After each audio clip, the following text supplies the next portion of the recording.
Hey everyone, welcome back to my Indian vlogs. ఏంటి starting ఈ haldi decoration చూపిస్తున్నాను అనుకుంటున్నారా?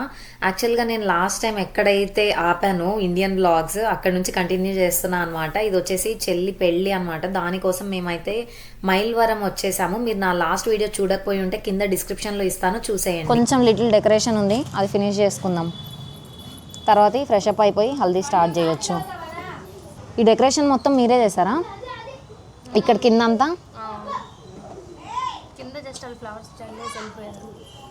ఈ వీడియోస్లో కొంచెం బ్యాక్గ్రౌండ్ నాయిసెస్ చాలా ఎక్కువ ఉంటాయి అన్నమాట, ఏమనుకోకండి. సో ఇంకా చుట్టాలందరినీ కలిసేసిన తర్వాతకి అందరం ఫ్రెష్ అప్ అయిపోయి ఇప్పుడు హల్దీకి అయితే స్టార్ట్ అయిపోయాము. ఇక్కడ చూస్తున్నారు కదా, అందరు ఎల్లో వేసుకున్నారు. ట్రెండ్ని ఫాలో అవుతున్నాం అనమాట. అనుకోకుండా నేను ఇండియా వెళ్ళడం, ఎగ్జాక్ట్లీ అదే టైంలో మా చెల్లి పెళ్లి ఉండడము చాలా బాగా కలిసి వచ్చింది. ఒక్క లోటు ఏంటి అంటే మా అక్క లేకపోవడం. లాస్ట్ టైం వీడియోస్ లో నేను చెప్పాను, షార్ట్స్ పోస్ట్ చేసేటప్పుడు చిన్నపిల్లలాగా మా మమ్మీ డ్రెస్ వేసి కూర్చోబెట్టింది అని చెప్పి. ఎందుకంటే నేను డ్రెస్సెస్ అన్ని కొంటాను, ఒక్కసారి వేసిన తర్వాత అవి మూల పడేస్తా అనమాట. అందుకని చెప్పి మా మమ్మీ ఇప్పుడు బలవంతంగా ఈ ఎల్లో డ్రెస్ నాకు వేయించింది. పిన్ని వాళ్ళ ఇంటి పక్కనే గోడ కానుకొని ఒక గవర్నమెంట్ స్కూల్ అయితే ఉంటది. అందులో పిల్లలు అయితే అందరు అక్కడ గోడ దగ్గర నుంచొని ఇటే చూస్తున్నారు. మీరు తప్పుకోండి సార్, ఆ పాపలు ఉన్నామండి, మీరు తప్పుకోండి, ఆ పాపలు ఉన్నాయండి. ఓకే,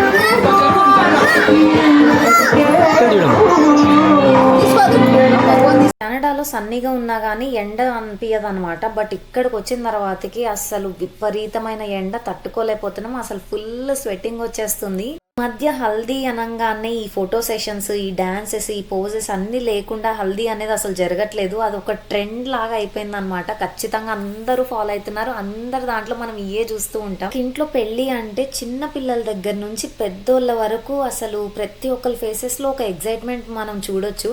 అసలు ఇక్కడ చూసినట్లయితే నాకు చిన్న పిల్లల కంటే పేరెంట్స్ లైక్ మమ్మీ వాళ్ళే ఎక్కువ హ్యాపీగా ఎంజాయ్ చేస్తున్నారు అనిపిస్తుంది.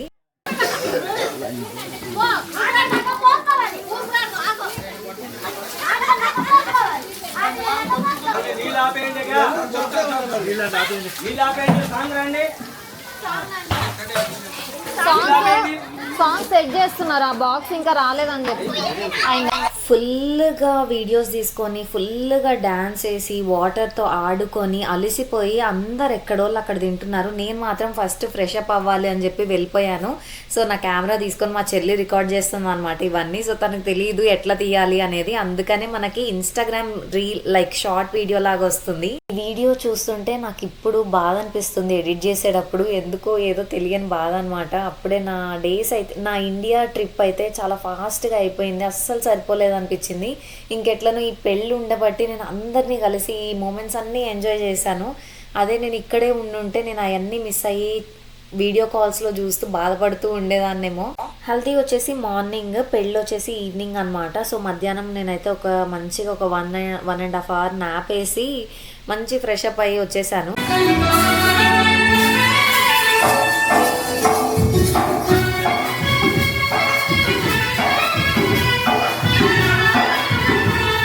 ఇగో వచ్చేస్తుంది, ఇగో టైం అయిపోతుందండి. ఇప్పటికీ 2-3 సార్లు వచ్చారు.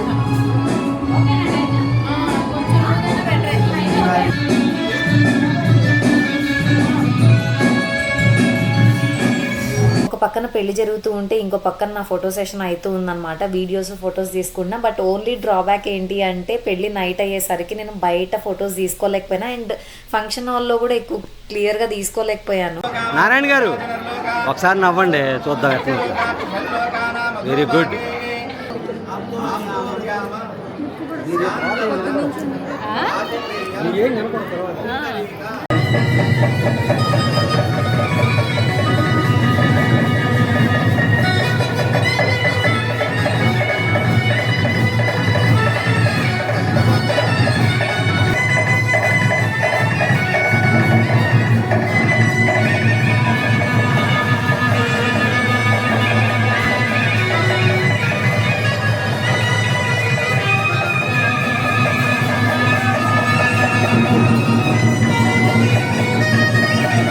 మన ఇంట్లో ఫంక్షన్ అంటే మనం ఎక్కువ అనుకున్నవన్నీ ఏవి చేయలేమని అనిపిస్తుంది నాకు. నేను ఎన్నో వీడియోస్ ఎన్నో చేయాలి అనుకున్నాను, మాట్లాడుతూ రికార్డ్ చేయాలి అని అనుకున్నా. బట్ ఈ ఎడిట్ చేసేటప్పుడు నేను రియలైజ్ అయింది ఏంటి అంటే నాది వీడియో అట్లీస్ట్ 5 minutes కంటే ఎక్కువ లేదనమాట. వీడియో ఎడిటింగ్ స్టార్ట్ చేసే ముందు అనుకున్నాను, వామ్మో లాంగ్ వీడియో ఎట్లా ఎడిట్ చేయాలి, చాలా టైం పడుతుందేమో, ఎన్ని టేక్స్ తీసుకుంటుందో, ఎన్ని కట్స్ తీసుకుంటుందో అని చెప్పి తెగ టెన్షన్ ఫీల్ అయిపోయాను. బట్ తీరా చూస్తే అది కనీసం 7 minutes కంటే ఎక్కువ లేదు వీడియో.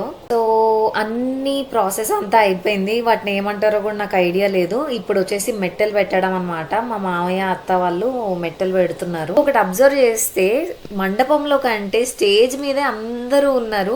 బయట వాళ్ళందరూ భోజనాల దగ్గర ఉన్నారు, రిలేటివ్స్ అందరూ ఈ స్టేజ్ మీద ఉన్నారు. ఫైనల్లీ వర్డ్ గుర్తుకొచ్చింది. అన్ని కార్యక్రమాలు అయిపోయిన తర్వాతకి మేమైతే తినడానికి వచ్చేసాము. లాస్ట్లో మిగిలింది ఓన్లీ మా ఫ్యామిలీ మెంబర్స్ మాత్రమే. అందరం అట్లా సరదాగా కూర్చొని మాట్లాడుకుంటూ ఫన్ చేసుకుంటూ ఇట్లా తింటుంటే నాకైతే భలే అనిపించింది. బయట అడగాలంటే సిగ్గేస్తుందిలే కానీ మన ఇంట్లో ఫంక్షన్ కాబట్టి ఎన్ని ఐస్ క్రీమ్స్ అయినా తినొచ్చు. నేనైతే ఆల్మోస్ట్ 3 to 4 ఐస్ క్రీమ్స్ తిన్నా ఆ రోజు. చాలా వరకు వీడియో క్లిప్స్ అన్నీ ఎక్కడో పోయినాయి. నేను తీసుకున్న గుర్తుంది కానీ బట్ నాకు ఇప్పుడు అవి కనిపించట్లేదు. సో ఈ చిన్ని వీడియోనైతే నేను ఇక్కడితో ఎండ్ చేసేద్దాం అనుకుంటున్నాను. మీకు కనుక ఈ వీడియో నచ్చినట్లయితే ఖచ్చితంగా లైక్ చేయండి, షేర్ చేయండి, కామెంట్ చేయండి, సబ్స్క్రైబ్ చేసుకోవడం మాత్రం అస్సలు మర్చిపోకండి. మీరు ఈ లైక్ అండ్ కామెంట్ చేస్తేనే నాకు ఎక్కువ రీచ్ అనేది వస్తుంది. So please do support me and thanks for watching until then. See you all in the next video. Bye.